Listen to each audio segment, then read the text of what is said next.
కూటమి పాలనలో రాష్ట్ర అభివృద్ధి పరుగులు పెడుతోందని కొత్తపేట ఎమ్మెల్యే బండారు సత్యానందరావు వ్యాఖ్యానించారు.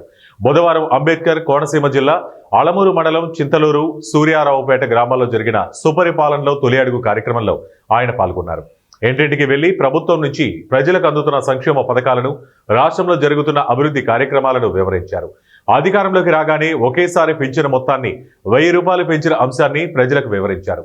తల్లికి వందనం పథకంలో ఇంటిలో ఉన్న పిల్లలందరికీ నగదు జమ చేశామన్నారు.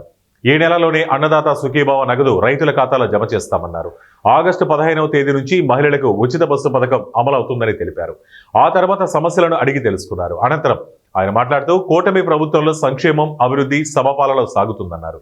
ఏడాదిలో జరిగిన అభివృద్ధిని మించిన అభివృద్ధి మరో 4 ఏళ్లలో జరుగుతుందని ఆయన హామీ ఇచ్చారు. ప్రజాప్రభుత్వాన్ని ప్రతి ఒక్కరూ ఆశీర్వదించాలని కోరారు. చెప్పండి సార్, ఫోటో అండి సార్, ఫోటో అంటే కదా బాగా చేస్తున్నారా లేదా, అదే మంచి మాట చెప్తావు, ఎలా అన్నారు.